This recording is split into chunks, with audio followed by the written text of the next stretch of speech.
When shall we three meet again? In thunder, lightning, or in rain?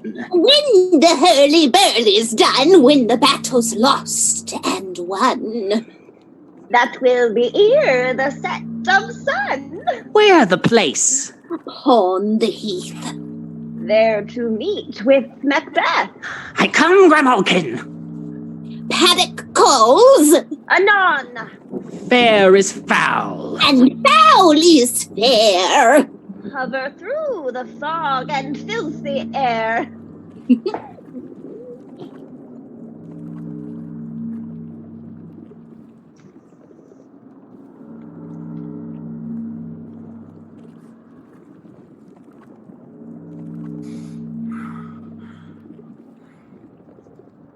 What bloody man is that? He can report, as seemeth by his plight, of the revolt the newest state. This is the sergeant, who like a good and hearty soldier fought against my captivity. Hail, brave friend! Say to the king the knowledge of the broil as thou didst leave it. Doubtful it stood, as two spent swimmers that do cling together and choke their art, the merciless MacDonald, worthy to be a rebel, for to that the multiplying villainies of nature do swarm upon him. From the western isles of currents and gallow glasses is supplied, and fortune on his damned quarrels smiling showed like a rebel's whore. But all's too weak for brave Macbeth. Well, he deserves that name, disdaining fortune with his brandished steel, which smoked with bloody execution like Valor's minion, carved out his passage till he faced the slave, which ne'er shook hands nor bade farewell to him, till he unseamed him from the nave to the chaps and fixed his head upon our battlements. Oh, valiant cousin, worthy gentleman. And whence the sun gins his reflection, shipwrecking storms and direful thunders break. So from that spring whence comfort seemed to come, discomfort swells. Mark, King of Scotland, Mark! Compelled these, no sooner justice had with valor armed, compelled these skipping currents to trust their heels. But the Norwegian lord surveying vantage, with furbished arms and new supplies of men, began a fresh assault. Dismayed not this our captains, Macbeth and Banquo? Yes, as sparrows eagles, or the hare the lion. If I say sooth, I must report they were, as cannons overcharged with double cracks, so they doubly redoubled strokes upon the foe. Except they meant to bathe in reeking wounds, or memorize another Golgotha, I cannot tell. But I am faint, my gashes cry for help. So will thy words become thee as thy wounds, a smack of honor both. Go get him a surgeon. Who comes here? The worthy Thane of Ross. What a haste looks through his eyes. So should he look that seems to speak things strange. God save the king. Whence camest thou, worthy Thane? From Fife, great king, where the Norwegian banners flout the sky and fan our people cold. Norway himself, with terrible numbers, assisted by that most disloyal traitor, the Thane of Cawdor, began a dismal conflict, till that Bellona's bridegroom, lapped in proof, confronted him with self-comparisons, point against point, rebellious, arm against arm, curbing his lavish spirit. And to conclude, the victory fell on us. Great happiness. Now Sweno, the Norway's king, craves composition, nor would we deign him burial of his men till he dispersed at St. Colm's End $10,000 to our general use. No more that Thane of Cawdor shall deceive our bosom interest. Go pronounce his present death, and with his former title, greet Macbeth. I'll see it done. What he hath lost, noble Macbeth hath won.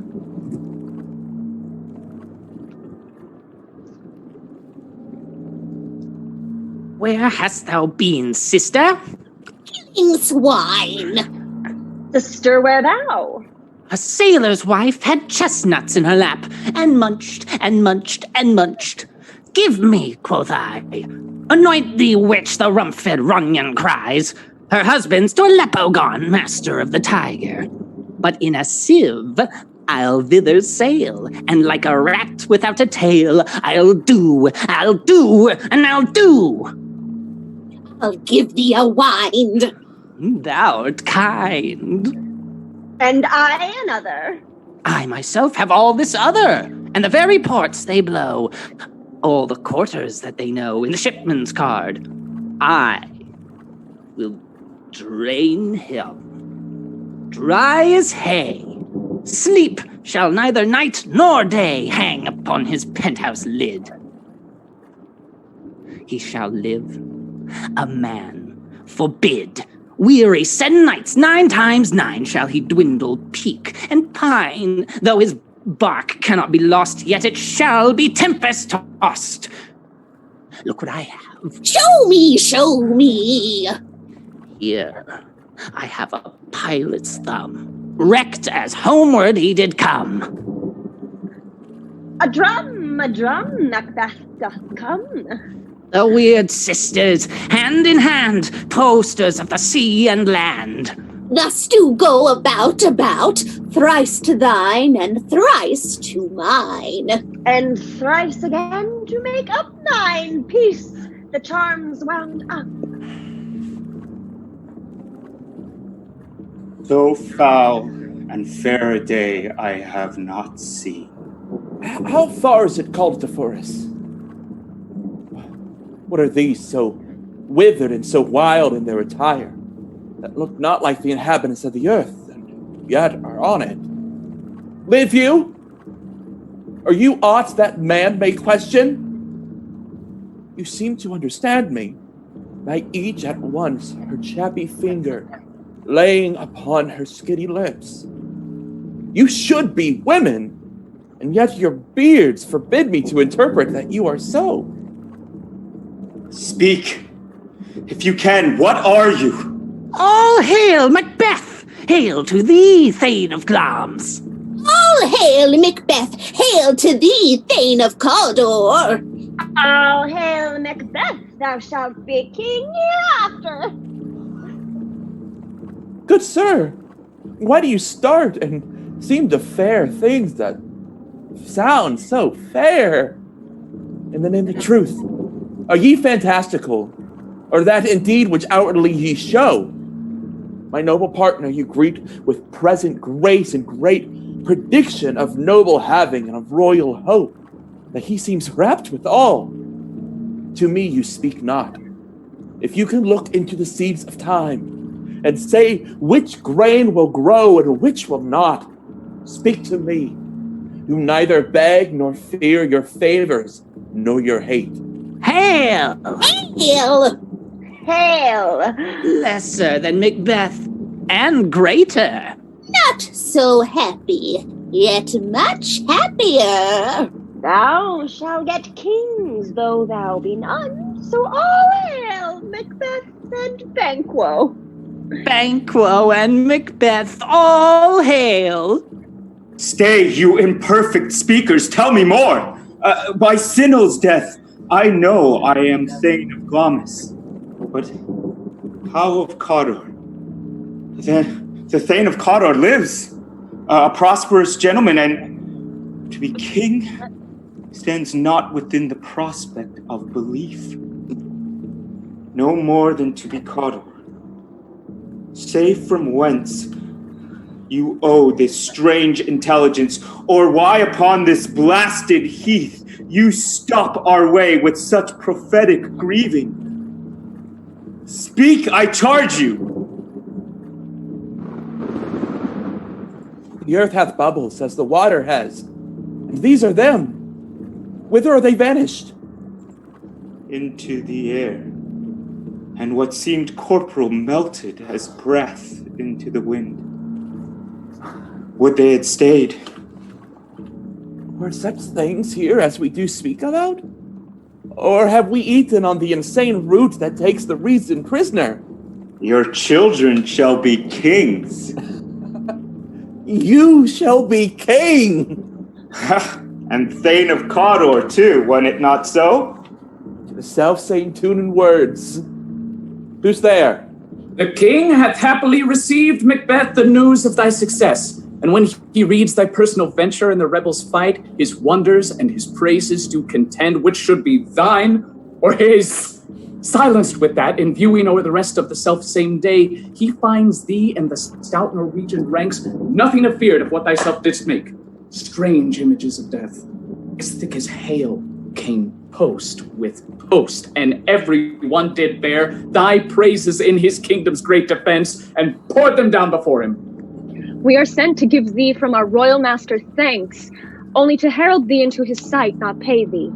And, for an earnest of a greater honor, he bade me, from him, call thee Thane of Cawdor, in which addition, hail, most worthy Thane, for it is thine. What, can the devil speak true? The Thane of Cawdor lives. Why do you dress me in borrowed robes? Who was the Thane lives yet, but under heavy judgment bears that life which he deserves to lose. Whether he was combined with those of Norway, or did line the rebel with hidden help and vantage, or that with both he labored in his country's wrack, I know not. But treason's capital, confessed and proved, have overthrown him. Glamis, and Thane of Cawdor, the greatest is behind. Thanks for your pains. Do not you hope your children shall be kings, when those that gave the Thane of Cawdor to me promise no less to them? That trusted home might yet enkindle you unto the crown, besides the Thane of Cawdor. It is strange, and oftentimes to win us to our harm, the instruments of darkness tell us truths, win us with honest trifles, to betrays and deepest consequence. Cousins, a word, I pray you. 2 truths are told as happy prologues to the swelling act of the imperial theme. I thank you, gentlemen. Cannot be ill. Cannot be good. If ill, why hath it given me earnest of success, commencing in a truth? I am Thane of Cawdor. If good, why do I yield to that suggestion whose horrid image doth unfix my hair and make the seated heart knock at my ribs against the use of nature? Present fears are less than horrible imaginings. My thought, whose murder yet is but fantastical, shakes so my single state of man, that function is smothered in surmise, and nothing is but what is not. If chance will have me king, why, chance may crown me without my stir. Come what come may, time and the hour runs through the roughest day. Worthy Macbeth, we stay upon your leisure. Give me favor. My dull brain was wrought with things forgotten. Kind gentlemen, your pains are registered, where every day I turn the leaf to read them. Let us toward the king. Think upon that, what hath chanced. And at more time, the interim having waited, let us speak our free hearts to each other. Very gladly. Till then, enough. Come, friends!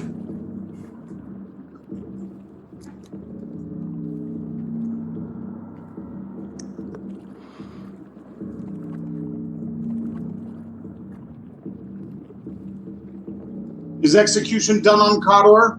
Are not those in commission yet returned? My liege, they are not yet come back, but I have spoke with one that saw him die, who did report that very frankly he confessed his treasons, implored your highness' pardon, and set forth a deep repentance. Nothing in his life became him like the leaving it.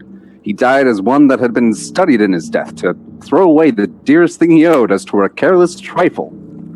There is no art to find the mind's construction in the face. He was a gentleman on whom I built an absolute trust. Oh, worthiest cousin, the sin of my ingratitude even now was heavy on you. Thou art so far before that swiftest wing of recompense is slow to overtake thee. Would thou hadst less deserved that the proportion both of thanks and payment might have been mine. Only I have left to say, more is thy due than more than all I can pay. The service and the loyalty I owe in doing it pays itself. Your Highness's part is to receive the duties, and our duties are to your throne and state, children and servants, which do but what they should, by doing everything safe toward your love and honor. Welcome hither. I have begun to plant thee, and will labor to make thee full of growing. Noble Banquo, thou hast no less deserved, nor must be known no less to have done so. Let me enfold thee and hold thee to my heart. Ere if I grow, the harvest is your own. My plenteous joys, wanton in fullness, seek to hide themselves in drops of sorrow. Sons, kinsmen, thanes, and you whose place are the nearest, know we will establish our state upon our eldest, Malcolm, whom we name hereafter the Prince of Cumberland, which honor must not unaccompanied invest him only, but signs of nobleness, like stars, shall shine on all deservers, from hence to Inverness, and bind us further to you. The rest is labor, which is not used for you. I'll be myself the harbinger, and make joyful the hearing of my wife with your approach. So humbly take my leave. My worthy Cawdor. The Prince of Cumberland. That is a step on which I must fall down, or else, or leap. For in my way it lies.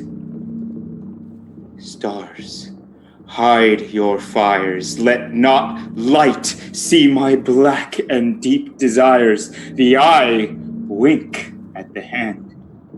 Yet let that be, which the eye fears when it is done to see. True, worthy Banquo, he is so full, so valiant, and in his commendations, I am fed.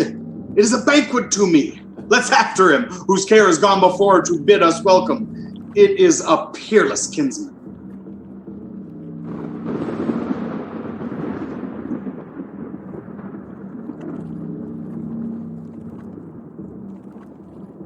They met me in the day of success, and I have learned by the perfectest report they have more in them than mortal knowledge. When I burned in desire to question them further, they made themselves air, into which they vanished.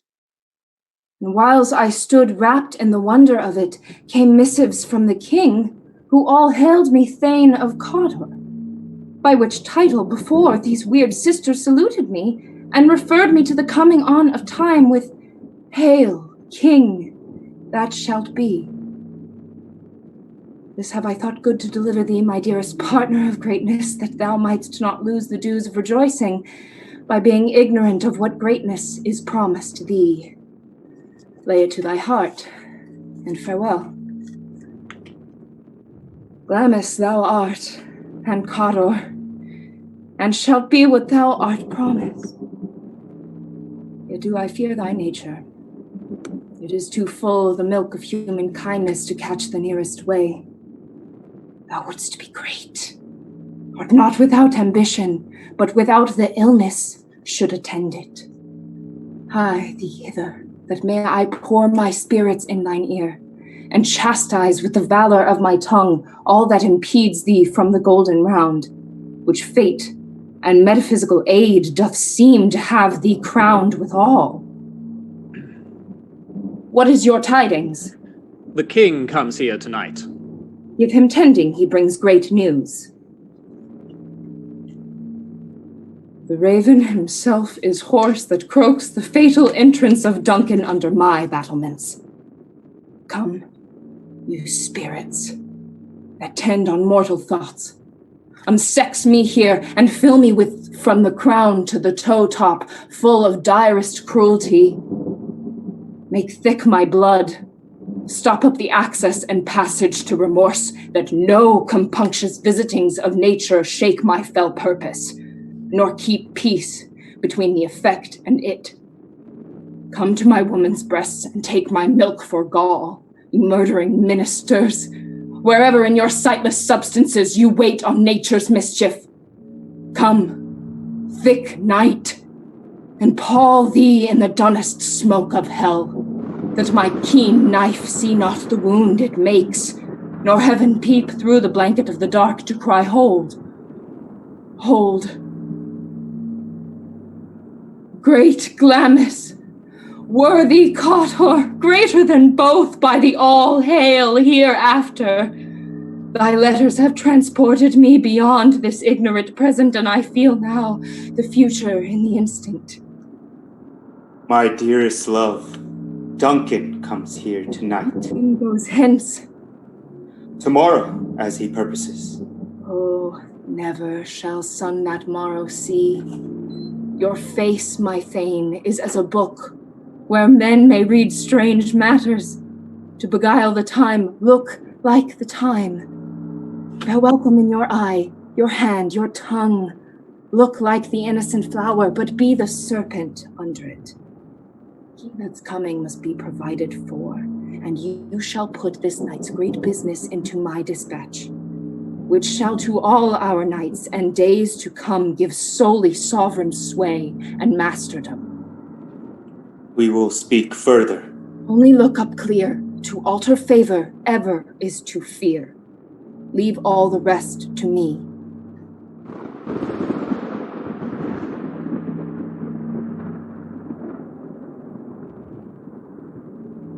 This castle hath a pleasant seat. The air nimbly and sweetly recommends itself unto our gentle senses.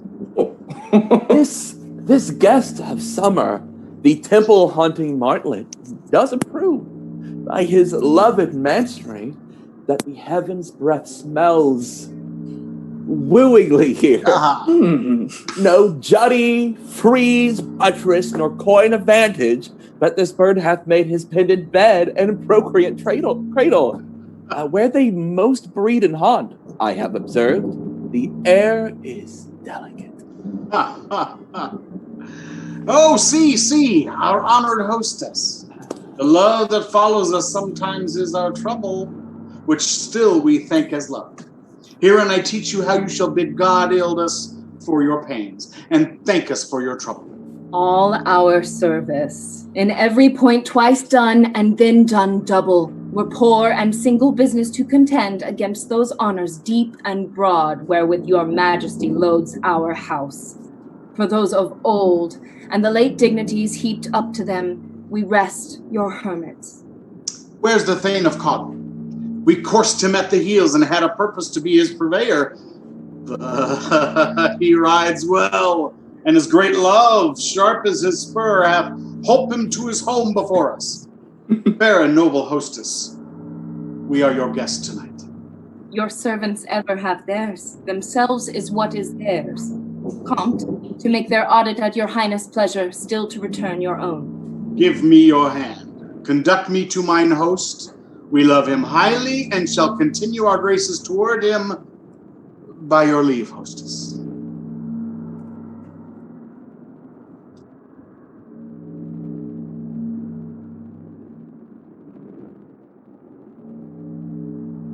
If it were done, when 'tis done, and 'twere well it were done quickly.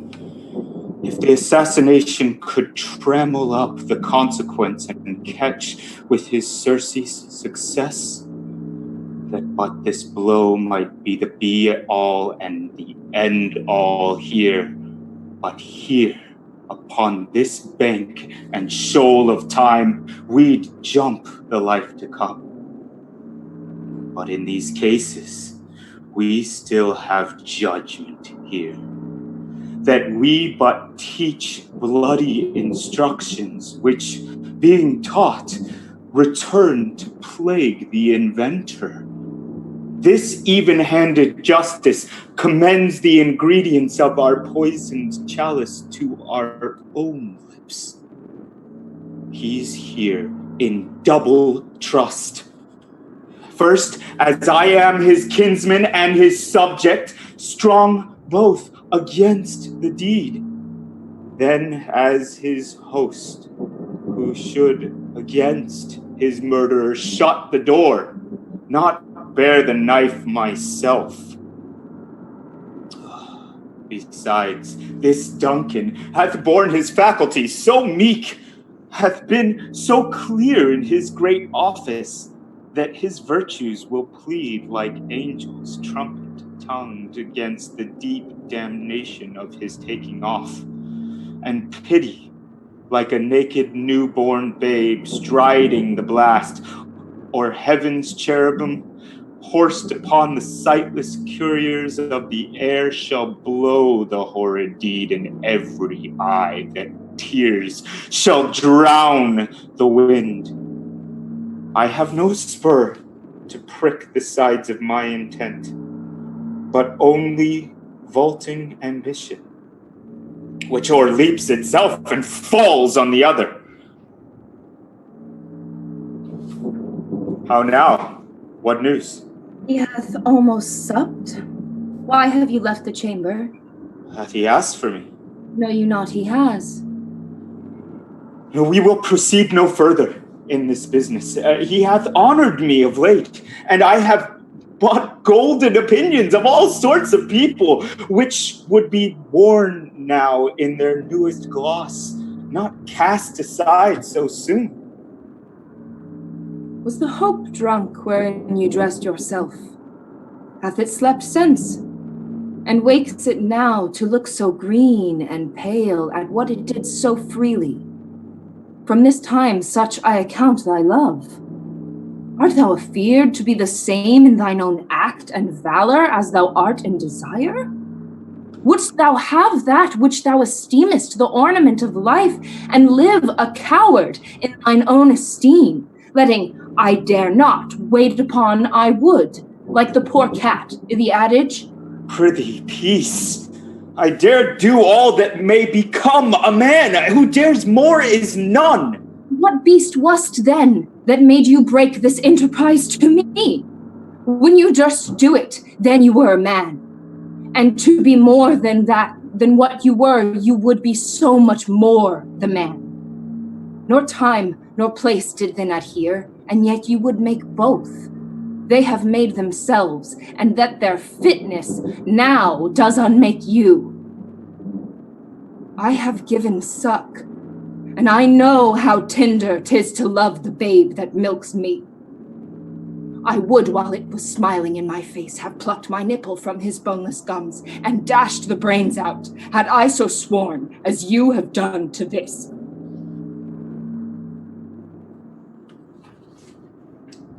If we should fail. Fail? But screw your courage to the sticking place and will not fail. When Duncan is asleep, whereto the rather shall his day's hard journey soundly invite him, his two chamberlains will I with wine and wassail so convince that memory, the warder of the brain, shall be a fume, and the receipt of reason a limbeck only. When in swinish sleep their drenched natures lie as in a death, what cannot you and I perform upon the unguarded Duncan? What not put upon his spongy officers, who shall bear the guilt of our great quell? Bring forth men children only, for thy undaunted mettle should compose nothing but males. Will it not be received when we have marked with blood those sleepy two of his own chamber and used their very daggers that they have done it? Who dares receive it other, as we shall make our griefs and clamor roar upon his death? I am settled, and bend up each corporal agent to this terrible feat. Away, and mock the time with fairest show. False face must hide what the false heart doth know.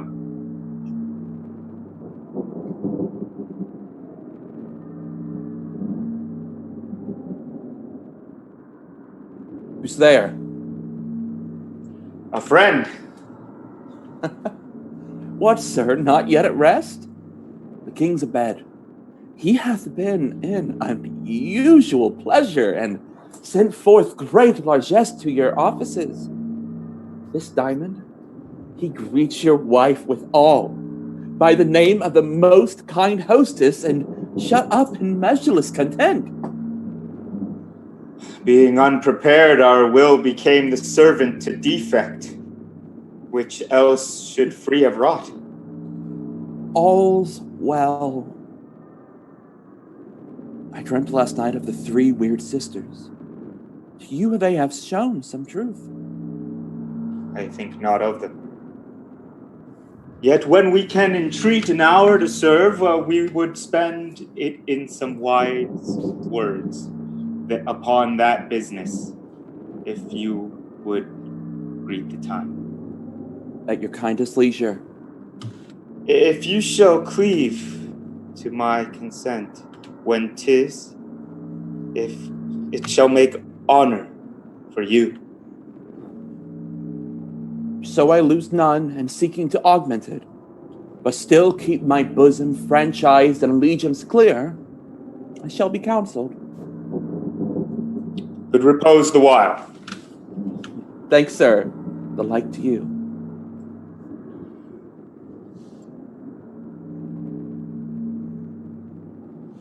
Is this a dagger which I see before me? The handle toward my hand? Come, let me clutch it. I have thee not, and yet I see thee still. Art thou not fatal vision sensible to feeling as to sight? Or art thou but a dagger of the mind, a false creation proceeding from the heat oppressed brain? I see thee yet in form as palpable as this, which now I draw. Thou marshallest me the way that I was going, and such an instrument I was to use. My eyes are made the fools of the other senses, or else worth all the rest. I see thee still, and on thy blade and dudgeon doubts of blood, which was not so before. No, there's no such thing. It is the bloody business which informs thus to mine eyes. Now, o'er the one half-world, nature seems dead. And wicked dreams abuse the curtained sleep. Witchcraft celebrates pale Hecate's offerings, and withered murder alarmed by his sentinel the wolf, whose howls his watch, thus with his stealthy pace. With Tarquin's ravishing strides towards his design moves like a ghost. Thou sure and firm set earth, hear not my footsteps, which way they walk, for fear thy very stones prate of my whereabout, and take the present horror from time, which now suits with it. Whilst I threat, he lives. Words to the heat of deeds too cold breath doth give. I go, and it is done. The bell invites me. Hear it not, Duncan, for it is a knell that summons thee to heaven or to hell.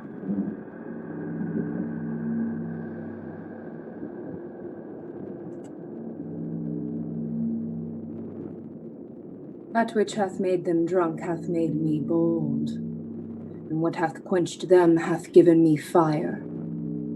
Hark! Peace. It was the owl that shrieked, the fatal bellman which gives the sternest good night. He is about it. The doors are open, and the surfeited grooms do mock their charge with snores. I have drugged their possets, that death and nature do contend about them whether they live or die. Who's there? What ho? I am afraid they have awaked, and 'tis not done. The attempt and not the deed confounds us. Hark! I laid their daggers ready. He could not miss 'em. Had he not resembled my father as he slept, I had done it. My husband. I have done the deed. Didst thou not hear a noise? I heard the owl scream and the crickets cry. Did not you speak? When? Now. As I descended. I. Hark, who lies in the second chamber? Lonalbane.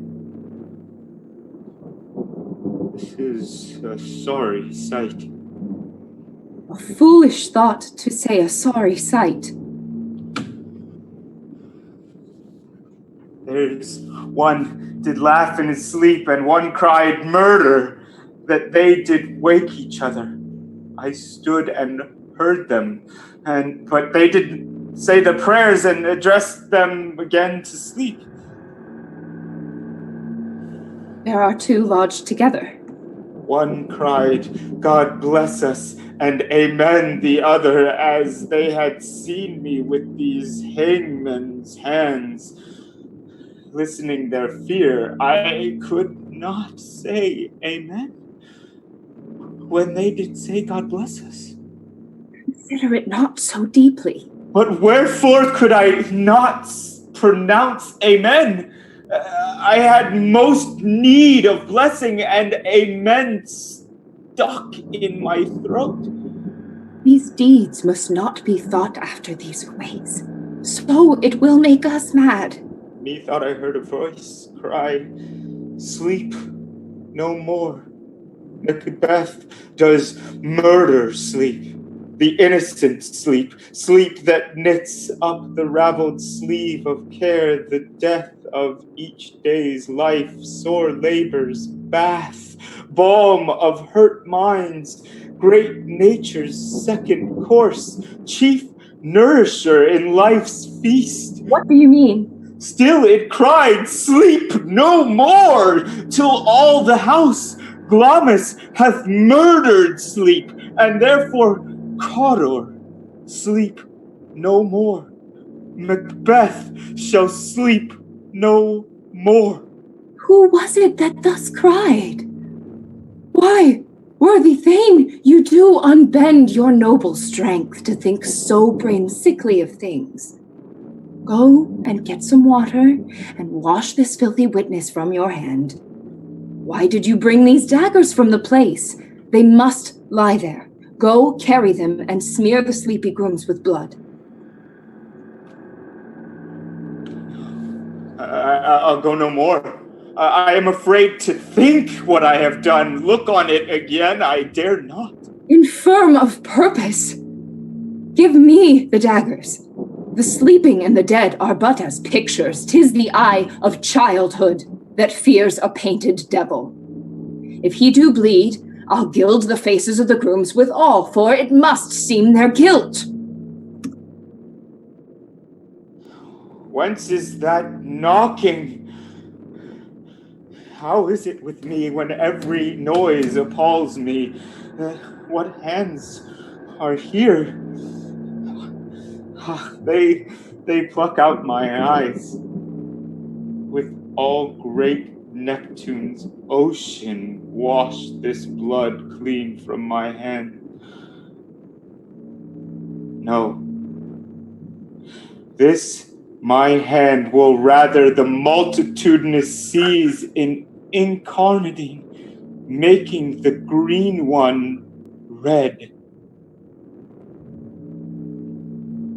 My hands are of your color, but I shame to wear.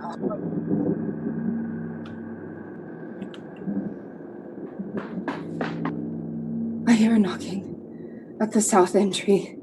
Retire we to our chamber. A little water clears us of this deed, and how easy it is then. Your constancy hath left you unattended.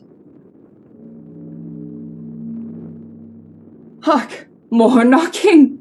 Get on your nightgown, lest occasion call us and show us to be watchers. Be not lost so poorly in your thoughts. Know my deed. 'Twere best not know myself.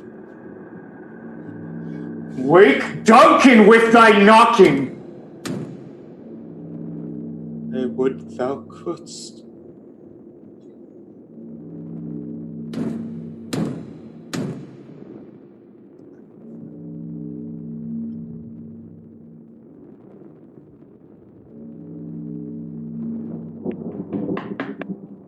Oh,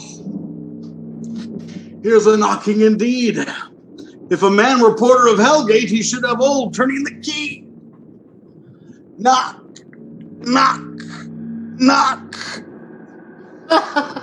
Who's there in the name of Beelzebub? Here's a farmer that hanged himself on the expectation of plenty. Come in time. Have napkins enough about you. Here, you'll sweat for it. Knock, knock, knock. Who's there in the other devil's name? Faith, here's an equivocator that could swear both the scales against either scale, who committed treason enough for God's sake, yet could not equivocate to heaven. Oh, come in, equivocator. Knock, knock, knock. Who's there? Faith, here's an English tailor come hither for stealing out of the French hose. Come in, tailor. Here, you may roast your goose. Knock, knock, knock. Never quiet. What are you? But this place is too cold for hell. I'll never porter it no more. I had thought to have let in some of all professions that go the primrose way to the everlasting bonfire. Anon, I pray you, remember the porter.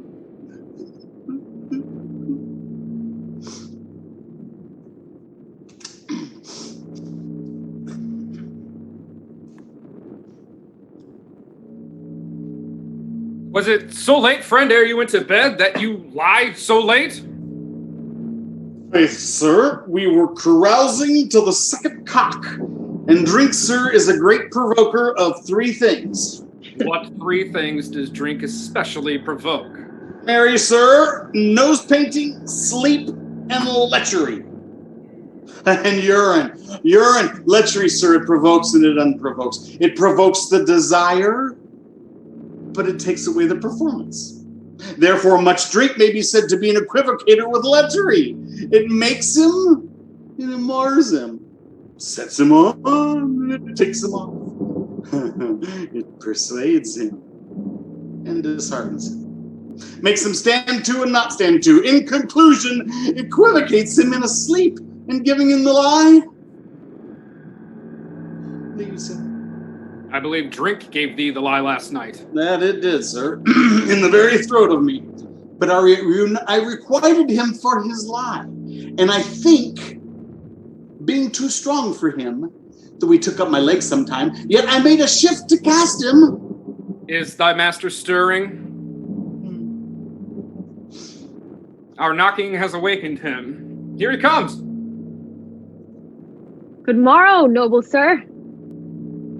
Good morrow, both.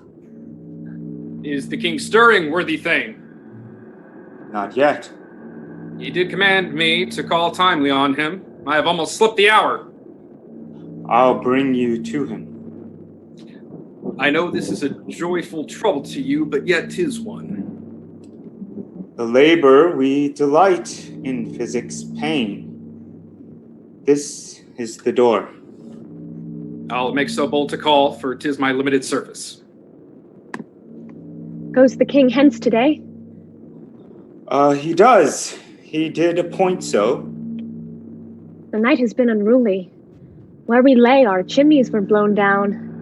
And as they say, lamentings heard in the air, strange screams of death and prophesying with accents terrible of dire combustion, and confused events new hatched to the woeful time. The obscure bird clamored the livelong night. Some say the earth was feverish and did shake. 'Twas a rough night. My young remembrance cannot parallel a fellow to it.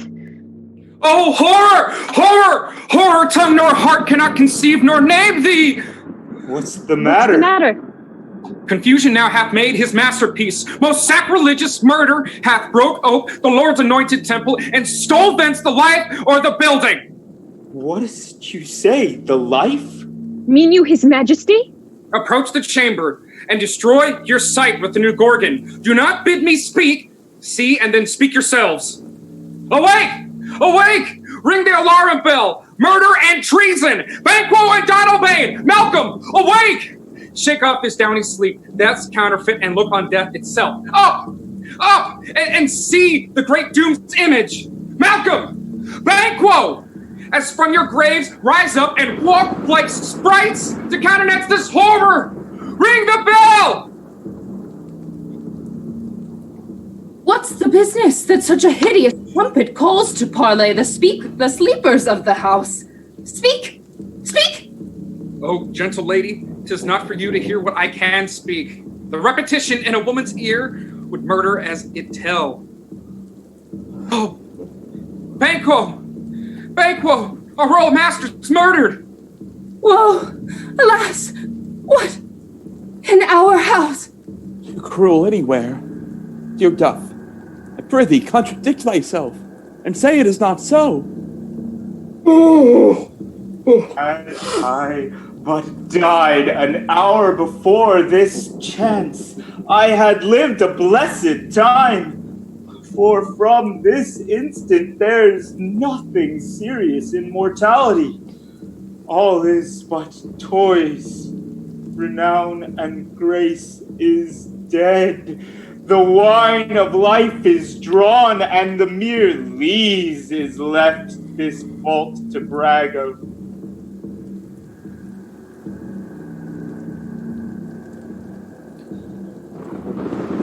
What is amiss? And do not know it. The spring, the head, the fountain of your blood is stopped. The very source of it is stopped. Your royal father's murdered. Oh, by whom? Those of his chamber, as it seemed, had done it. Their hands and faces were embadged with blood. So were their daggers, which unwiped we found upon their pillows. They stared and were distracted. No man's life was to be trusted with them. Oh, yet I do repent me of my fury that I did kill them. Wherefore did you so?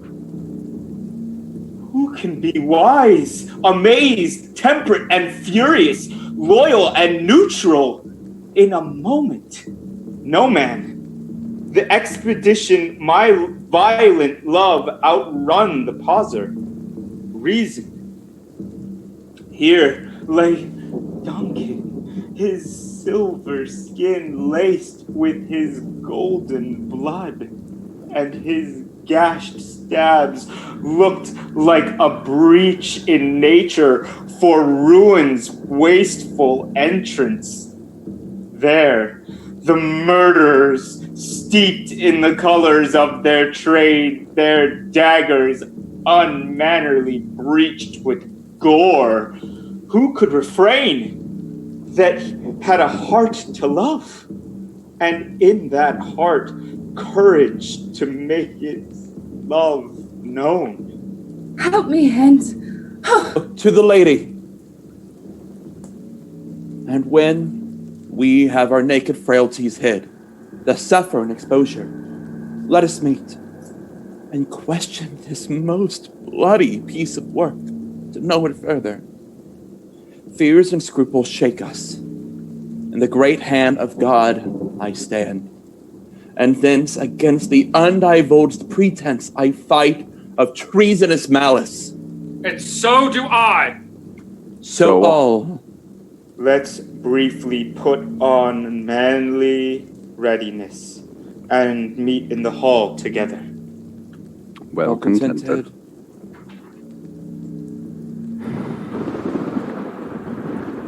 What will you do? Let's not consort with them. To show an unfelt sorrow is an office which the false man does easy. All to England. Ireland, aye. Our separated fortune shall keep us both the safer. Where we are, there's daggers in men's smiles.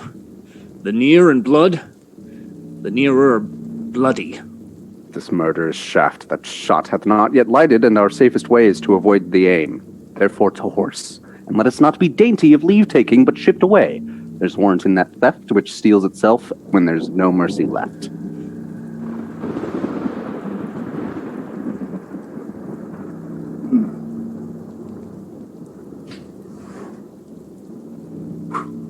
How goes the world, sir, now? Why? See you not? Is it known who did this more than bloody deed? Those that Macbeth had slain. Alas the day. What good could they pretend? They were suborned. Malcolm and Donald Bain, the king's two sons, are stolen away and fled, which puts upon them suspicion of the deed. Against nature still. Thriftless ambition that will raven up thine own life's means. Then 'tis most like the sovereignty will fall upon Macbeth. He is already named, and gone to Scone to be invested. Where is Duncan's body? Carried to Colmkill, the sacred storehouse of his predecessors and guardian of their bones. Will you to Scone? No, cousin Alta Fife. Well, I will thither. Well, may you see things well done there. Adieu. Let our old robes sit easier than our new.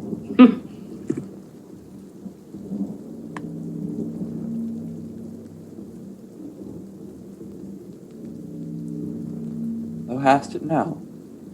King, Cawdor, Glamis, all, as the weird women promised. And I fear thou playedst most foully for it.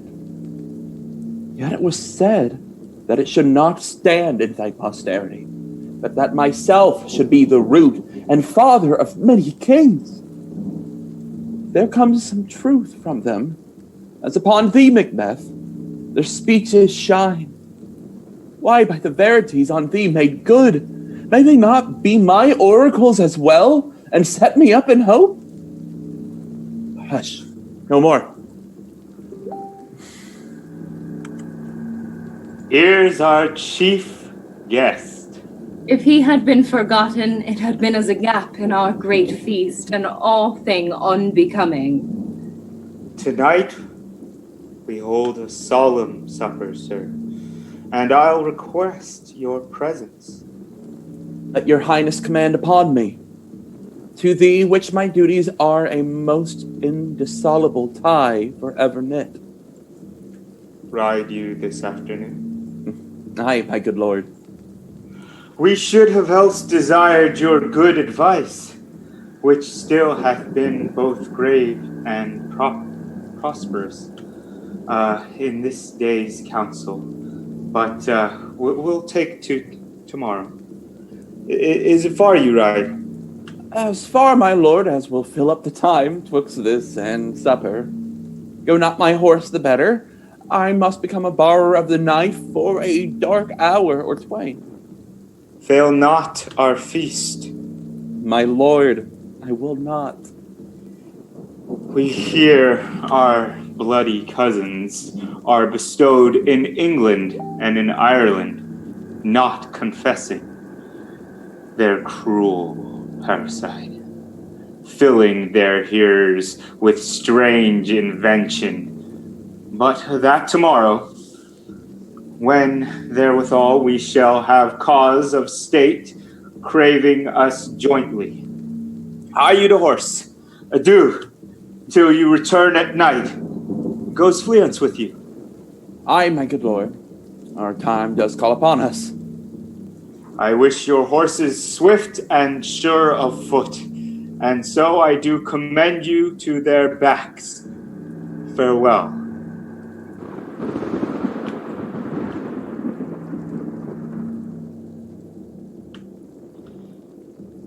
To be thus is nothing, but to be safely thus. Our fears in Banquo stick deep, and in his royalty of nature reigns that which would be feared. 'Tis much he dares, and to that dauntless temper of his mind he hath a wisdom that doth guide his valor to act in safety. There is none but he, whose being I do fear, and under him my genius is rebuked. As it is said, Mark Antony's was by Caesar. He chid the sisters when first they put the name of king upon me, and bade them speak to him. Then, prophet-like, they hailed him father to a line of kings. Upon my head they placed a fruitless crown, and put a barren scepter in my grip. Thence to be wrenched with an unlineal hand, no son of mine succeeding. If it be so, for Banquo's issues have I filed my mind. For them, the gracious Duncan, have I murdered, put rancors in the vessel of my peace, only for them.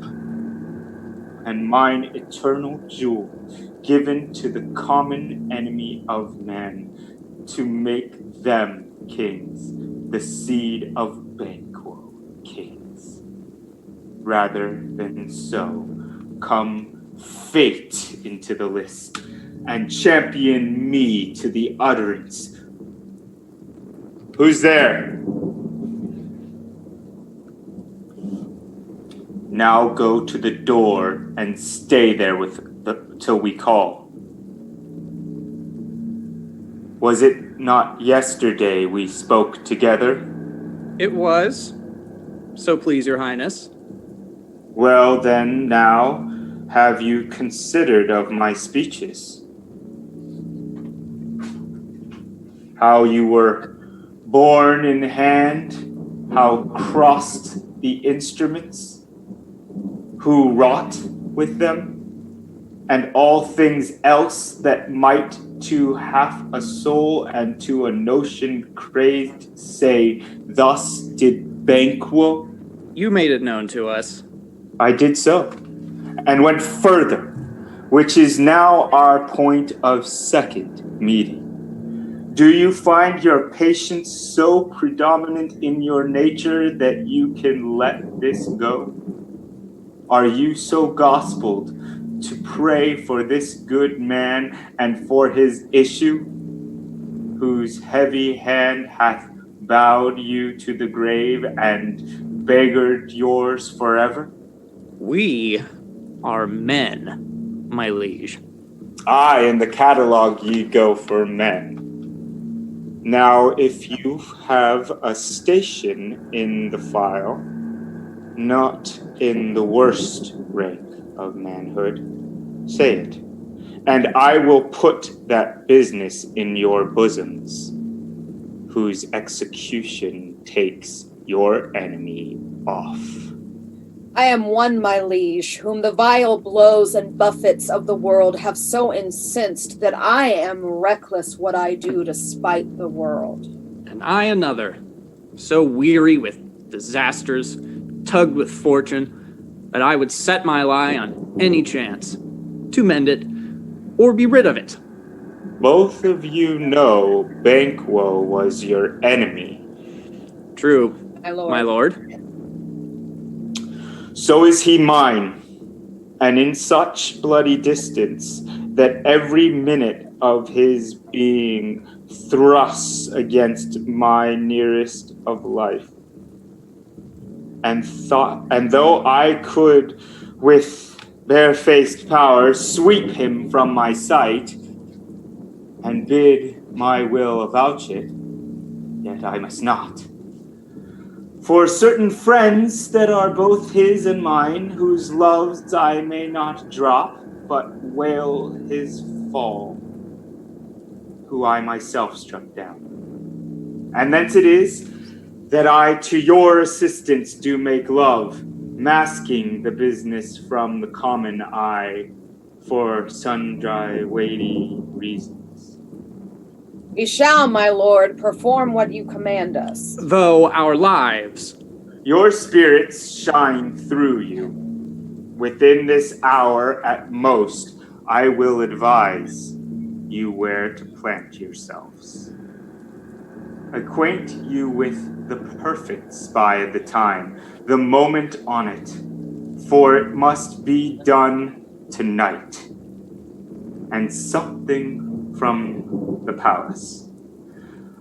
Always thought that I required clearness, and with him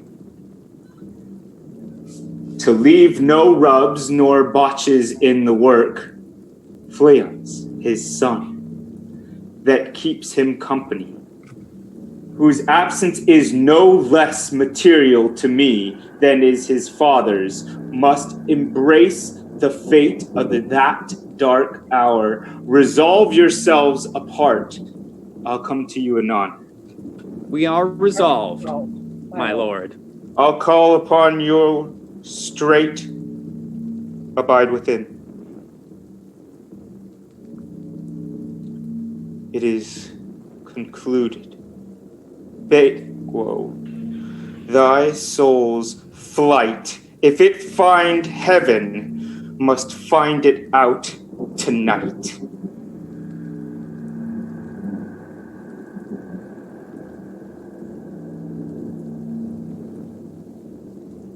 Naught had, all spent. Where desire is got without content. 'Tis safer to be that which we destroy than by destruction dwell in doubtful joy. How now, my lord? Why do you keep alone of sorriest fancies your companions making, using those thoughts which should indeed have died with them they think on? Things without all remedy should be without regard. What's done is done. We have scotched the snake, not killed it. She'll close and be herself, whilst our poor malice remains in danger of her former tooth. But let the frame of things disjoint, both the worlds suffer, ere we will eat our meal in fear and sleep in the affliction of these terrible dreams that shake us nightly. Better be with the dead, whom we, to gain our peace, have sent to peace, than on the torture of the mind to lie in restless ecstasy. Duncan is in his grave. After life's fitful fever, he sleeps well. Treason has done his worst. Nor steel, nor poison, malice domestic, foreign levy, nothing can touch him further. Come on, gentle my lord, sleek o'er your rugged looks, be bright and jovial among your guests tonight. So shall I, and so I pray, be you. Let your remembrance apply to Banquo, present him eminence, both with eye and tongue. Unsafe the while that we must lave our honors in these flattering streams, and make our faces vizards to our hearts, disguising what they are. We must leave this. Full of scorpions is my mind, dear wife. Thou knowest that Banquo and his Fleance lives. But in them nature's copies not a turn. There's comfort yet. They are assailable. The shard-born beetle with his drowsy hums hath rung night's yawning peal. There shall be done a deed of dreadful note. What's to be done? Be innocent of the knowledge, dearest Chuck, till thou applaud the deed. Come, seeing night, scarf up the tender eye of pitiful day, and with thy bloody and invisible hand cancel and tear to pieces that great bond which keeps me pale. Light thickens, and the crow makes wing to the rooky wood. Good things of day begin to droop and drowse, while night's black agents to their praise do rouse. Thou marvelest at my words, but hold thee still. Things bad begun make strong themselves by ill. So prithee, go with me.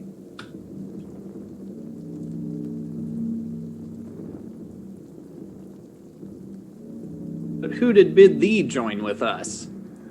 Macbeth. He needs not our mistrust, since he delivers our offices and what we have to do to the direction just. Then stand with us. The west yet glimmers with some streaks of day. Now spurs the lated traveler apace to gain the timely inn, and near approaches the subject of our watch. Hark! I hear horses. A light there. Oh! Then 'tis he. The rest that are within the note of expectation are already in the court. His horses go about. Most a mile that he does usually. So all men do. From hence to the palace gate, make it their walk. A light, a light. 'Tis he. Stand to it. It will be rain tonight. Let it come down. Treachery! Slave! Who did strike out the light? Was not the way? There's but one down. The sun has fled. We have lost best half of our affair. Well, let's away and say how much is done.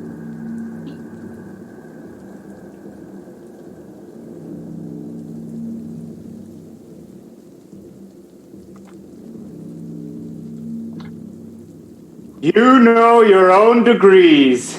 Sit down. At first and last, the hearty welcome. Thanks to your majesty.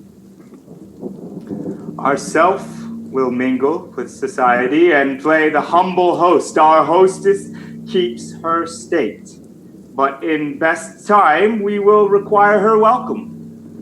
Pronounce it for me, sir, to all our friends. For my heart speaks, they are welcome.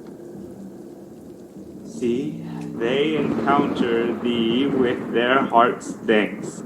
Both sides are even. Here I'll sit in the midst, be large in mirth, and we'll drink a measure the table round. There's blood on thy face. Is Banquo's then? 'Tis better thee without than he within. Is he dispatched? My lord, his throat is cut. That I did for him. Thou art the best of the cutthroats. Yet he's good that did the like for Fleance. If thou didst it, thou art the nonpareil. Most royal sir, Fleance is escaped. Then comes my fit again.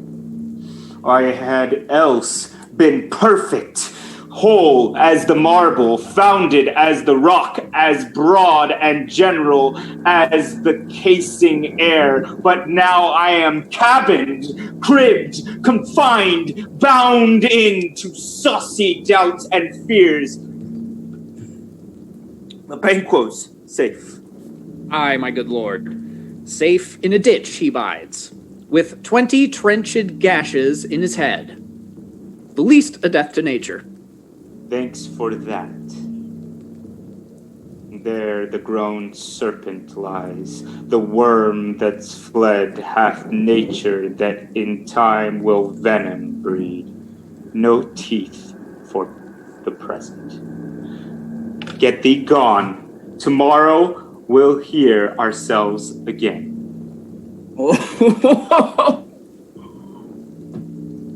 My royal lord, you do not give the cheer. The feast is sold that is not often vouched, while 'tis a making.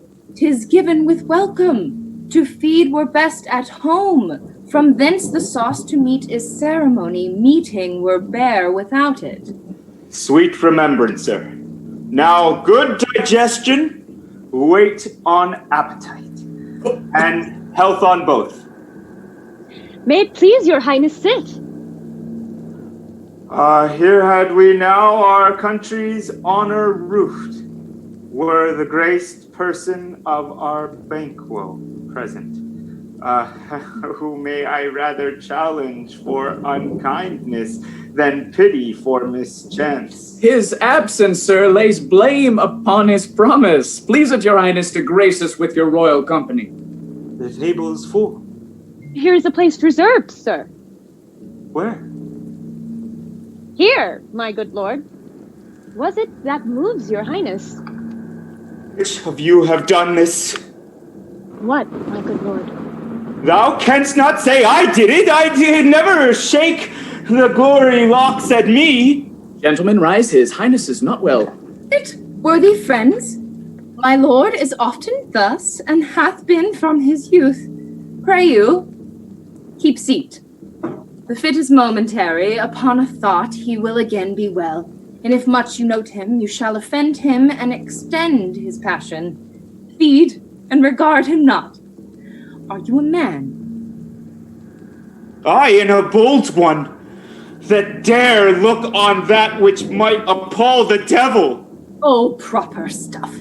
This is the very painting of your fear. This is the air-drawn dagger which, you said, led you to Duncan.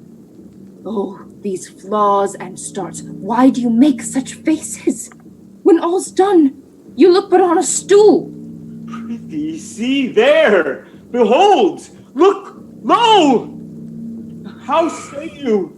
Why, what care I? If thou canst nod, speak too. If charnel houses and our graves must send those that we bury back, our monuments shall be the maws of kites. What, quite unmanned in folly?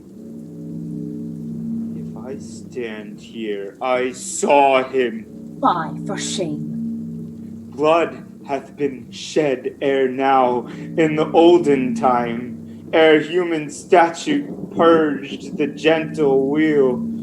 Aye, and since, too, murders have been performed, too terrible for the ear. The times have been that when the brains were out, the man would die, and there an end. But now they rise again, with 20 mortal murders on their crowns, and push us from our stools. This is more strange than such a murder is. My worthy lord, your noble friends do lack you.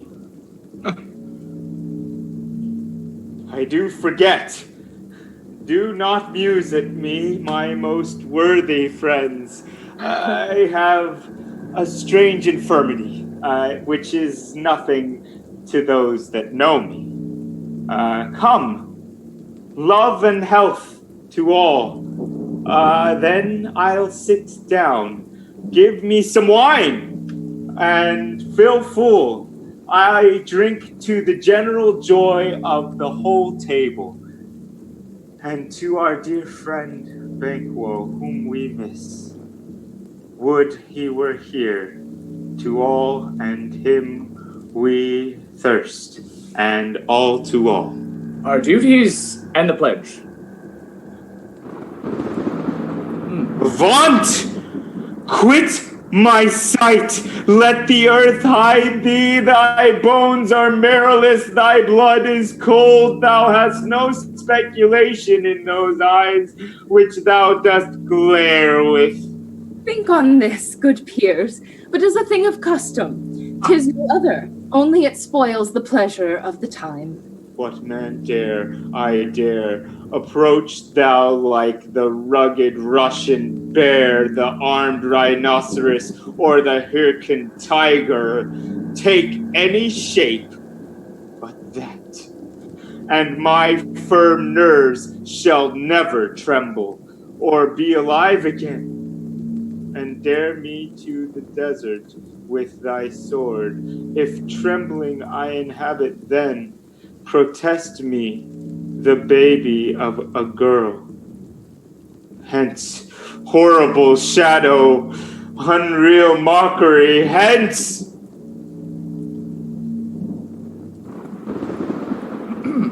Why, so being gone, I am a man again.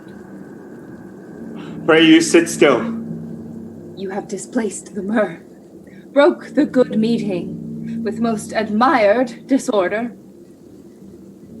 Can such things be, and overcome by us like a summer's cloud, without our special wonder?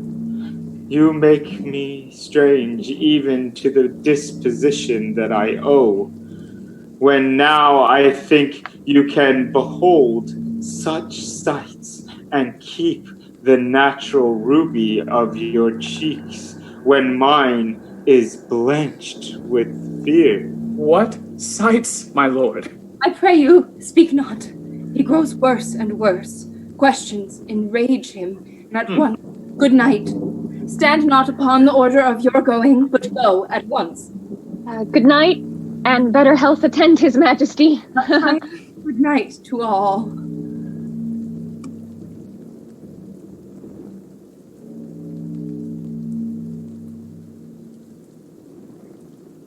It will have blood. They say blood will have blood. Stones have been known to move and trees to speak. Augurs and understood relations have by maggot pies and coughs and rocks brought forth the secretest man of blood. What is the night? Almost at odds with morning, which is which? How sayest thou that Macduff denies this person at our great bidding?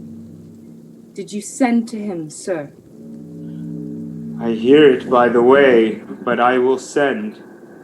There's not a one of them, but in his house, I keep a servant feed. I will tomorrow, and betimes I will, to the Weird Sisters. More shall they speak. For now I am bent to know, by the worst means the worst. For mine own good, all causes shall give way. I am in blood steeped in so far that, should I wade no more, returning were as tedious as go over. Strange things I have in head that will to hand, which must be acted ere they may be scanned. You lack the season of all natures.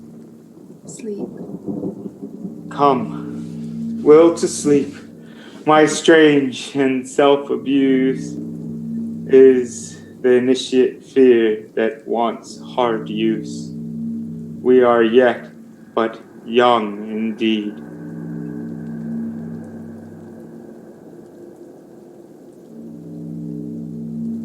Thrice the brinded cat hath mewed. Thrice and once the hedge pig whined. Fear cries, 'tis time, 'tis Round time. about the cauldron go, in the poisoned entrails throw. Toad that under cold stone days and nights has 31 sweltered venom sleeping got. Boil thou first in the charmed pot. Double, double toil and trouble. Fire burn and cauldron bubble. Fillet of finny snake in the cauldron boil and bake. Eye of newt and toy of frog, wool of bat and tongue of dog, adder's fork and blindworm sting, lizard's leg and owlet's wing. For a charm of powerful trouble, like a hell broth boil and bubble. Double, double toil and trouble. Fire burn and cauldron bubble. Scale of dragon, tooth of wolf, witch's mummy, maw and gulf of the raven salt sea shark, root of hemlock, dig it in the dark, liver of blaspheming Jew, gall of goat, and slips of yew, silvered in the moon's eclipse, nose of Turk and Tartar's lips, finger of the birth strangled babe, ditch delivered by a drab, make the gruel thick and slab, add thereto a tiger's chaudron for the ingredients of our cauldron. Double, double, toil and trouble, fire burn and cauldron bubble. Cool it with a baboon's blood. Then the charm is firm and good. By the pricking of my thumbs, something wicked this way comes. How now, you secret, black and midnight hags, what is it you do? Deed without a name. I conjure you by that which you profess, however you come to know it, answer me. Though you untie the winds and let them fight against the churches, though the yesty waves confound and swallow navigation up, though the bladed corn be lodged and trees blown down, though castles topple on their warders' heads, though palaces and pyramids do slope their heads to their foundations, though the treasure of nature's germans tumble all together, even till destruction sicken, answer me to what I ask you. Speak! Demand. We'll answer. Say, if thou'dst rather hear it from our mouths, or from our masters. Oh, let me see him. Pour in sow's blood that hath eaten her 9 farrow, grease that's sweaten from the murderer's gibbet, throw into the flame. Come high or low. Thyself an office deftly show. Tell me, thou unknown power. He knows thy thought. Hear his speech, but say thou not. Macbeth! Macbeth! Macbeth! Beware, Macduff! Beware the Thane of Fife! Dismiss me! Enough! Whate'er thou art, for thy good caution, thanks. Thou hast harped my fear aright, but one word more. He will not be commanded. Here's another, more potent than the first. Macbeth! Macbeth! Macbeth! Had I 3 ears, I'd hear thee. Be bloody, bold, and resolute. Laugh to scorn the power of man, for none of woman born shall harm Macbeth. Then live, Macduff. What need I fear of thee? But yet I'll make assurance double sure, and take a bond of fate thou shalt not live, that I may tell pale-hearted fear it lies, and sleep in spite of thunder. What is this that rises like the issue of a king, and wears upon his baby brow the round and top of sovereignty? Listen, but speak not to it. He lie unmelted, proud, and take no care. Who chafes, who frets, or where conspirers are, Macbeth shall never vanquished be until great Birnam wood to high Dunsinane hill shall come against him. That will never be. Who can impress the forest, bid the tree unfix his earth-bound root, sweet bottomance, good rebellion's head, rise never till the wood of Birnam rise, and our high-placed Macbeth shall live the lease of nature, pay his breath to time and mortal custom. Yet my heart throbs to know one thing. Tell me, if your art can tell so much, shall Banquo's issue ever reign in this kingdom? Seek to know no more. I will be satisfied. Deny me this, and an eternal curse fall on you. Let me know. Why sinks that cauldron, and what noise is this? Show! Show! Show! Show his eyes and grieve his heart. Come like shadows, so depart. Thou art too like the spirit of Banquo. Down, thy crown does sear mine eyeballs, and thy hair, thou other gold-brown brow, is like the first horrible sight. Now I see 'tis true, for the blood-boltered Banquo smiles upon me, and points all at them for his. What is this so? Aye, sir, all this is so. But why stands Macbeth thus amazedly? Come, sisters, cheer we up his sprites and show the best of our delights. I'll charm the air to a sound while you perform your antic round, that this great king may kindly say our duties did his welcome pay.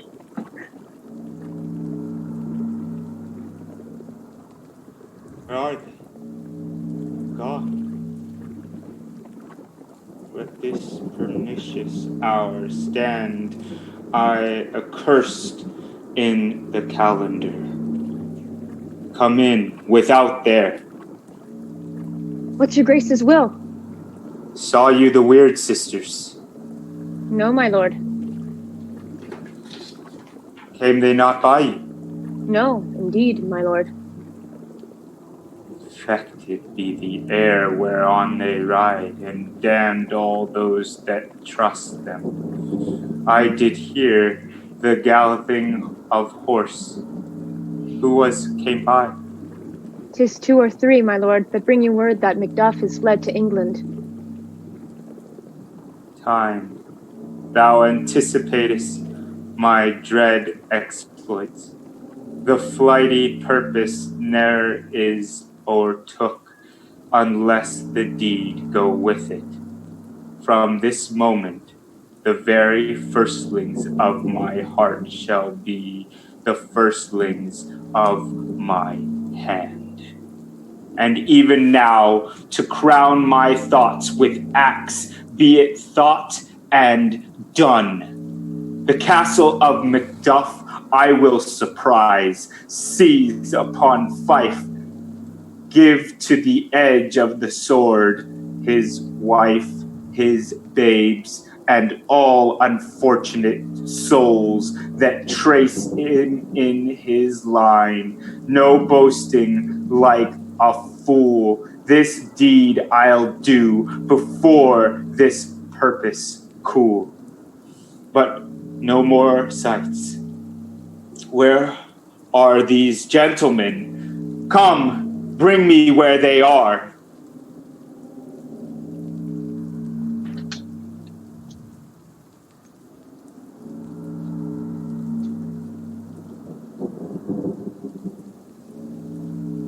What had he done to make him fly the land? You must have patience, madam. He had none. His flight was madness. When our actions do not, our fears do make us traitors. You know not whether it was his wisdom or his fear. Wisdom. To leave his wife, to leave his babes, his mansion and his titles in a place from whence himself does fly. He loves us not. He wants the natural touch, for the poor wren, the most diminutive of birds, will fight her young ones in her nest against the owl. All is the fear and nothing is the love, as little is the wisdom where the flight so runs against all reason. My dearest coz, I pray you, school yourself. But for your husband, he is noble, wise, judicious, and best knows the fits of the season. I dare not speak much further. But cruel are the times when we are traitors and do not know ourselves, when we hold rumor from what we fear, yet know not what we fear, but float upon a wild and violent sea each way and move. I take my leave of you, shall not be long, but I'll be here again. Things at the worst will cease, or else climb upward to what they were before. My pretty cousin, blessing upon you. Fathered he is, and yet he's fatherless. I am so much a fool should I stay longer. It would be my disgrace and your discomfort. I take my leave at once. Sirrah, your father's dead, and what will you do now? How will you live? As birds do. Mother? What? With worms and flies? With what I get, I mean. And so do they. Poor bird. Thou wouldst never fear the net nor lime, the pitfall nor the gin. Why should I, Mother? Poor birds they are not set for. My father is not dead, for all you're saying. Yes, he is dead. How wilt thou do for a father? Nay, how will you do for a husband? Why, I can buy me 20 at any market. Then you'll buy him to sell again. Thou speakest with all thy wit, and yet, in faith, with wit enough for thee. Was my father a traitor, Mother? Aye, that he was.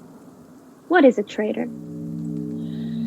Why, one that swears and lies. And be all traitors that do so? Every one that does so is a traitor and must be hanged. And must they all be hanged that swear and lie? Every one. Who must hang them? Why, the honest man. Then the liars and swearers are fools, for there are liars and swearers enough to beat the honest men and hang up them. Oh, now God help thee, poor monkey. But how wilt thou do for a father? If he were dead, you'd weep for him. If he would not, it were a good sign that I should quickly have a new father. Poor prattler, how thou talkest. Bless you, fair dame, I am not to you known, though in your state of honor I am perfect. I doubt some danger does approach you nearly if you will take a homely man's advice. Be not found here, hence with your little ones. To fright you thus, methinks I am too savage. To do worse to you were fell cruelty, which is too nigh your person. Heaven preserve you. I dare abide no longer. Whither should I fly?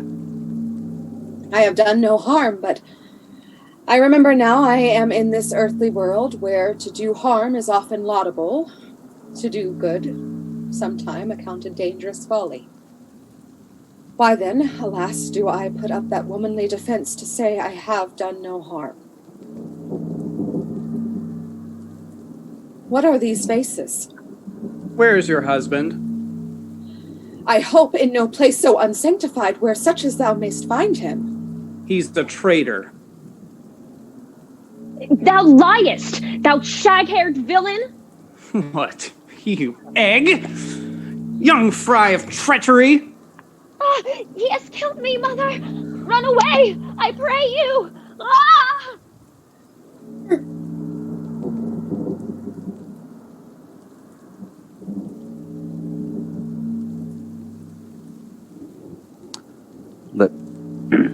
Let us seek out some desolate shade, and there weep our sad bosoms empty. Let us rather hold fast the mortal sword, and like good men, bestride our downfall and birth them. What I believe I'll wail, and what I can redress, as I shall find the time to friend, I will. What you have spoken may be so perchance. This tyrant whose sole name blisters our tongues was once thought honest.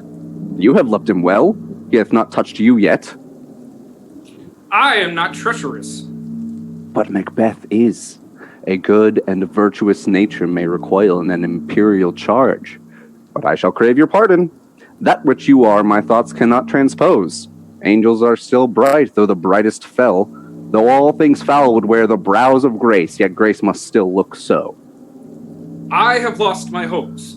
Bleed, bleed, poor country, great tyranny! Lay thou thy basis sure, for goodness dare not check thee. Fare thee well, lord. I would not be the villain that thou thinkest for the whole space that's in thy tyrant's grasp. Be not offended. I speak not as in absolute fear of you. I think our country sinks beneath the yoke. It weeps, it bleeds, and each new day a gash is added to her wounds. I think withal there would be hands uplifted in my right, but for all this, where I shall tread upon the tyrant's head, or wear on my sword, yet my poor country shall have more vices than it had before, more suffer, and more sundry ways than ever by him that shall succeed. What should he be? It is myself, I mean, in whom I know all the particulars of vice so grafted, that when they shall be opened, black Macbeth will seem as pure as snow. Not in the legions of horrid hell can come a devil more damned in evils to top Macbeth. I grant him bloody, luxurious, avaricious, false, deceitful, sudden, malicious, smacking of every sin that has a name, but there's no bottom, none. Boundless intemperance in nature is a tyranny. It hath been the untimely emptying of the happy throne and fall of many kings. But fear not yet to take upon you what is yours. You may convey your pleasures in a spacious plenty. We have willing dames enough. Were I king, I should cut off the nobles for their lands, desire his jewels and this other's house, and my more having would be as a sauce to make me hunger more, that I should forge quarrels unjust against the good and loyal, destroying them for wealth. Yet, do not fear, Scotland hath poisons to fill up your will, and these are portable, with other graces weighed. But I have none. The king becoming graces, I have no relish of them, but abound in the division of each several crime, acting it in many ways. Nay, had I power, I should pour the sweet milk of concord on into hell, uproar the universal peace, confound all unity on earth. Oh, Scotland! Scotland! If such a one be fit to govern, speak. I am as I have spoken. Fit to govern? No, not to live. O nation miserable, with an untilted tyrant, bloody scepter, when shalt thou see thy wholesome days again? Since that the truest issue of thy throne by his own interdiction stands accursed, and does blaspheme his breed? Thy royal father was a most sainted king, the queen that bore thee, oftener upon her knees than on her feet, died every day she lived. Fare thee well! These evils thou repeatest upon thyself have banished me from Scotland. Hold my breast, thy hope ends there. God above, deal between thee and me. For even now I put myself to thy direction. What I am truly is thine and my poor country's to command. Whether indeed before thy here approach, old Seward with 10,000 warlike men, already at a point was setting forth. Now we'll together, and the chance of goodness be like our warranted quarrel. Why are you silent? Such welcome and unwelcome things at once 'tis hard to reconcile. Hey, who comes here? Sir, I'm in. Stands Scotland where it did? Alas, poor country, almost afraid to know itself. It cannot be called our mother, but our grave. Good men's lives expire before the flowers and their caps, dying or ere they sicken. No relation too nice and yet too true. What's the newest grief? How does my wife? Let not your ears despise my tongue forever, which shall possess them with the heaviest sound that ever yet they heard. I guess at it. Your castle is surprised. Your wife and babes savagely slaughtered to relate the manner whereon the quarry of these murdered deer to add the death of you. My children too? Oh, wife, children, servants, all that could be found. And I must be from thence. My wife killed too? I have said. He has no children. All my pretty ones? Did you say all? Oh, hellkite, all? What, all my pretty chickens and their damn it, one fell swoop? Dispute it like a man. Be this the whetstone of your sword. Let grief convert to anger, blunt not the heart, enrage it. Oh, I could play the woman with mine eyes and braggart with my tongue. But Gentile heavens, cut short all intermission, front to front. Bring thou this fiend of Scotland and myself. Within my sword's length, set him. If he escape, heaven forgive him too. This tune goes manly.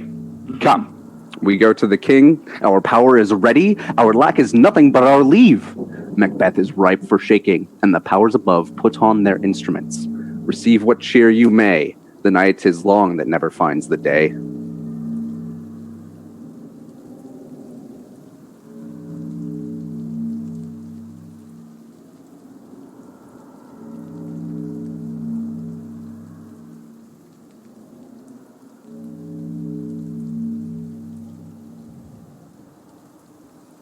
I have 2 nights watched with you, but can perceive no truth in your report.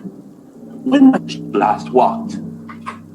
Since His Majesty went into the field, I have seen her rise from her bed, throw her nightgown upon her, unlock her closet, take forth paper, fold it, write upon it, read it, afterwards seal it, and again return to bed.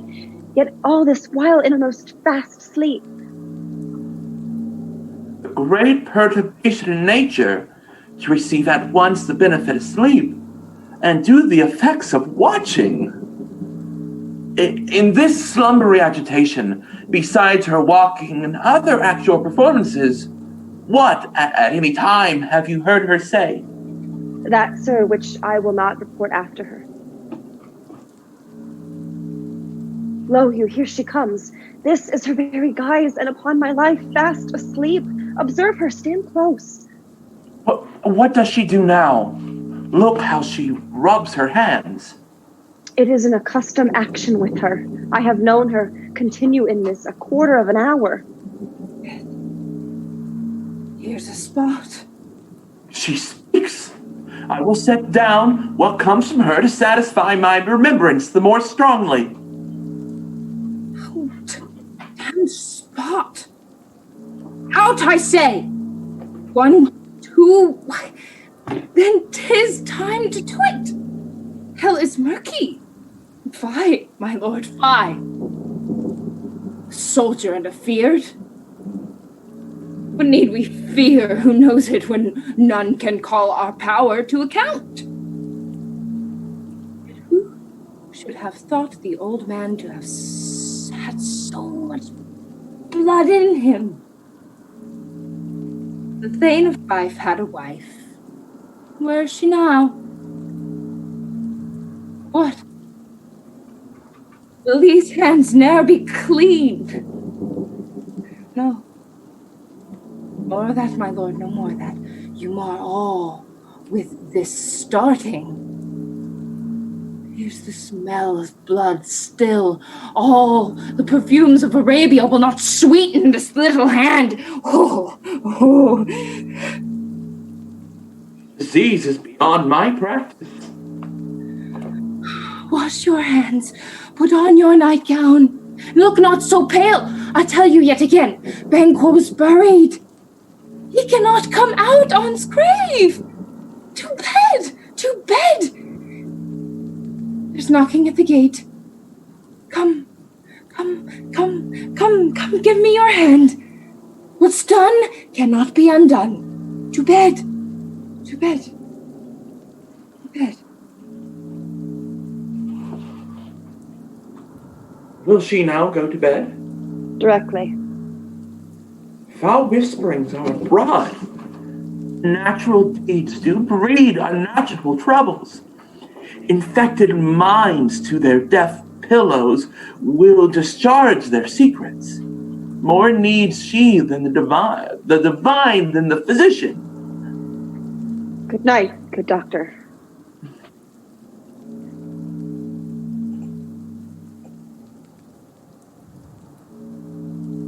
Bring me no more reports. Let them fly all till Burnham Wood remove to Dunsinane. I cannot taint with fear. What the boy Malcolm? Was he not born of woman? The spirits that know all mortal consequences have pronounced me thus. Fear not, Macbeth. No man that's born of woman shall e'er have power upon thee. Then fly, false thanes, and mingle with the English epicures. The mind I sway by and the heart I bear shall never sag and doubt nor shake with fear. The devil damn thee, black, thou cream-faced loon. Where gotst thou that goose look? There's 10,000 geese, villain. Soldiers, sir. Go prick thy face and o'erread thy fear, thou lily-livered boy. What soldiers, Patch? Death of thy soul. Those linen cheeks of thine are counselors to fear. What soldiers, Wayface? The English force, so please you. Take thy face hence! Satan, I am sick at heart when I behold. Satan, I say, this push will cheer me ever, or deceit me now. I have lived long enough. My way of life is fallen into the sere, the yellow leaf, and that which should accompany old age, as honor, love, obedience, troops of friends, I must not look to have, but in their stead curses, not loud, but deep, mouth honor, breath, which the poor heart would fain deny and dare not. Satan! What is your gracious pleasure? What news more? All is confirmed, my lord, which was reported. I'll fight till from my bones my flesh be hacked. Give me my armor. 'Tis not needed yet. I'll put it on. Send out more horses, skir the country round, hang those that talk of fear. Give me mine armor. How does your patient, doctor? Not so sick, my lord, as she is troubled with thick coming fancies that keep her from her rest. Cure her of that. Canst thou not minister to a mind diseased, pluck from the memory a rooted sorrow, raise out the written troubles of the brain, and with some sweet oblivious antidote cleanse the stuffed bosom of that perilous stuff which weighs upon the heart? Therein the patient must minister to himself. Throw physic to the dogs, I'll none of it. Come, put mine armor on. Give me my staff. Satan, send out. Doctor, the thanes fly from me. Come, sir, dispatch. If thou couldst, doctor, cast the water of my land, find her disease and purge it to a sound and pristine health. I would applaud thee to the very echo that should applaud again. Pull it off, I say. What rhubarb, cyme, or what purgative drug would scour these English hence? Hearest thou of them? Aye, my good lord. Your royal preparation makes us hear something. Bring it after me. I will not be afraid of death and bane till Burnham Forest come to Dunsinane.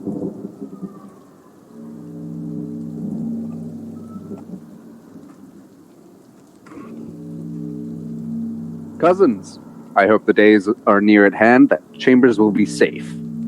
We doubted nothing. What wood is this before us? Wood of Burnham. Let every soldier hew him down a bough and bear it before him. Thereby shall we shadow the numbers of our host and make discovery err in report of us. It shall be done. We learn no other but the confident tyrant keeps still in Dunsinane, and will endure our settling down before it. 'Tis his main hope, for where there is advantage to be given, both more and less have given him the revolt, and none serve with him but constrained things whose hearts are absent too. Let our just censures attend the true event, and put we on industrious soldiership.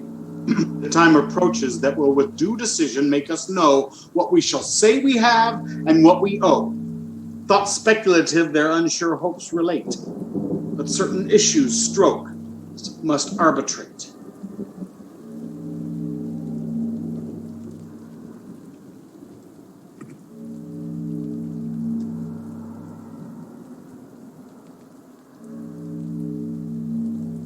Hang out our banners on the outward walls. The cry is still, they come. Our castle's strength will laugh a siege to scorn. Here let them lie till famine and the ague eat them up. Were they not forced with those that should be ours, we might have met them dareful, beard to beard, and beat them backward home. Ah! What is that noise? It is the cry of women, my good lord.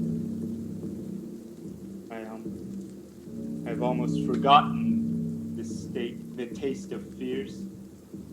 The time has been, my senses would have cooled to hear a night shriek, and my fell of hair would at a dismal treatise rouse and stir as life were in it.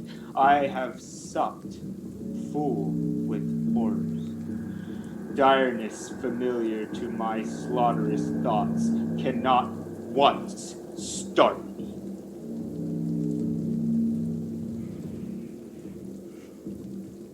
Wherefore was that cry? The queen, my lord, is dead. She died hereafter. There would have been a time for such a word. Tomorrow. And tomorrow.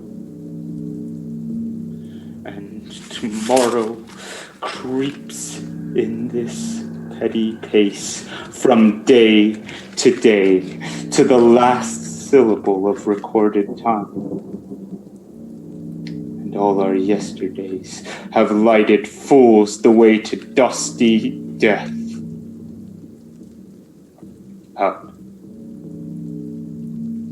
Out, brief candle. Life's but a walking shadow, a poor player that struts and frets his hour upon the stage and then is heard no more. It is a tale told by an idiot, full of sound and fury, signifying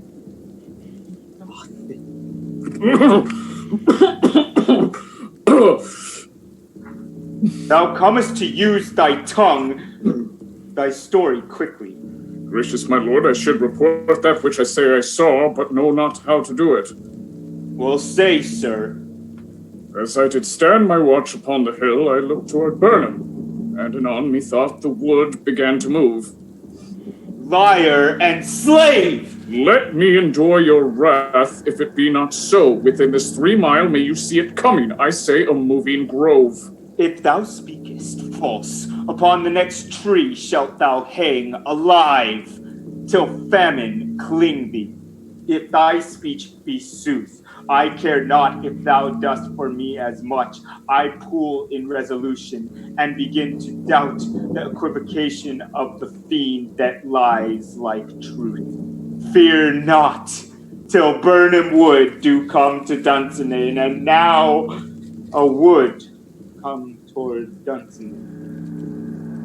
Arm and out! If this which he avouches does appear, there is nor flying hence, nor tarrying here. I begin to be aweary of the sun, and wish the estate of the world were now undone. Ring the alarm bell, blow wind, come rack. At least we'll die with harness on our back.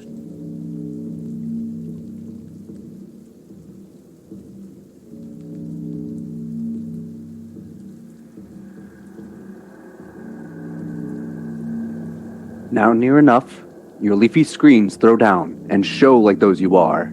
You, worthy uncle, shall with my cousins, your right noble son, lead our first battle. Worthy Macduff and we shall take upon us what else remains to do, according to our order. Fare you well. Do we but find the tyrant's power tonight? Let us be beaten if we cannot fight. Make all our trumpets speak. Give them all breath, those clamorous harbingers of blood and death.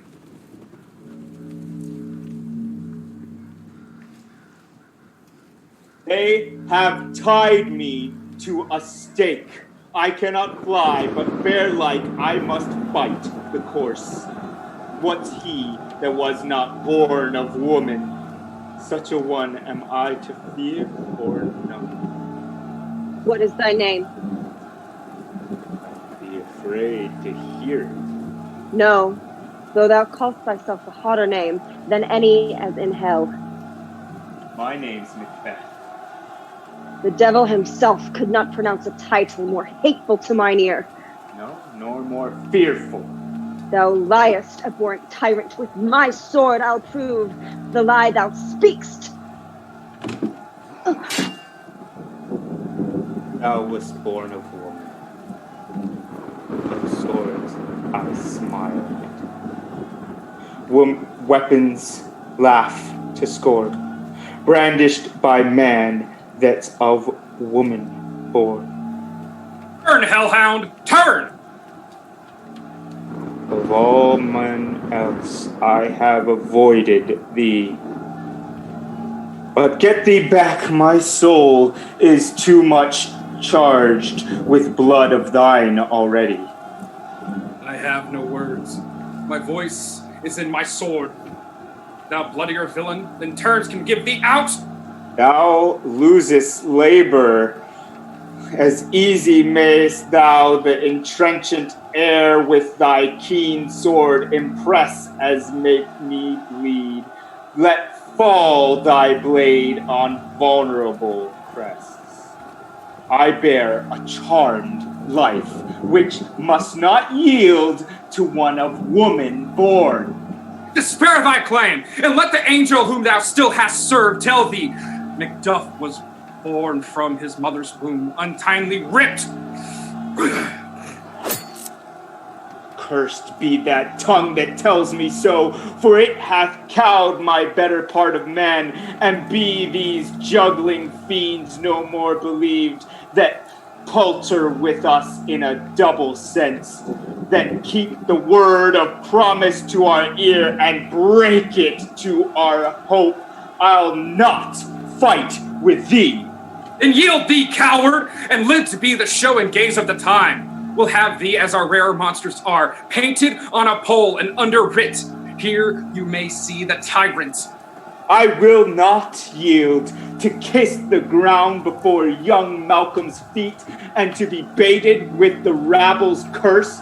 Though Burnham Wood be come to Dunsinane, and thou opposed, being of no woman born, yet I will try the last.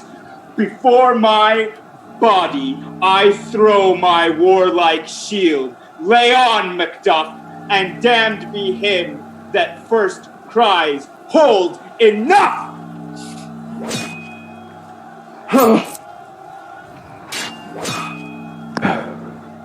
And with the friends we miss, we're safe arrived. Some must go off, and yet by these I see so great a day as this is cheaply bought. Macduff is missing, and your noble son. Your son, my lord, has paid a soldier's debt. He only lived but till he was a man, but like a man he died. Then he is dead? Aye, and brought off the field.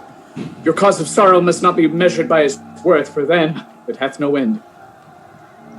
Why then God's soldier be he. Had I as many sons as I have hairs, I would not wish them to a fairer death.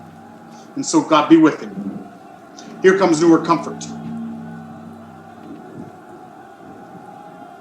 Hail, King!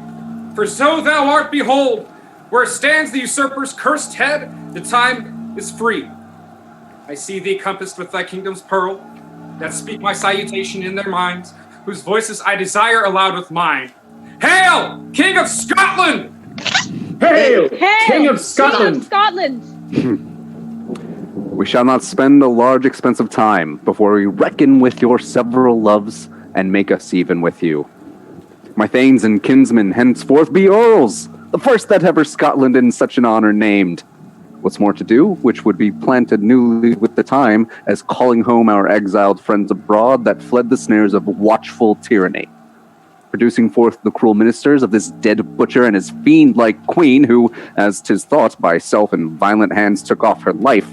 This, and what needful else that calls upon us, by the grace of grace, we will perform in measure, time, and place. So thanks to all at once, and to each one whom we invite to see us crowned at Scone.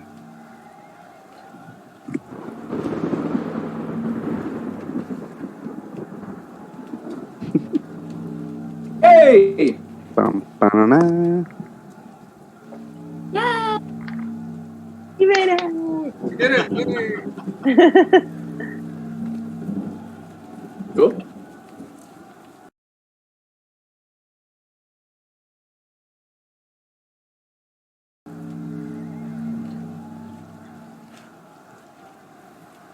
Ooh.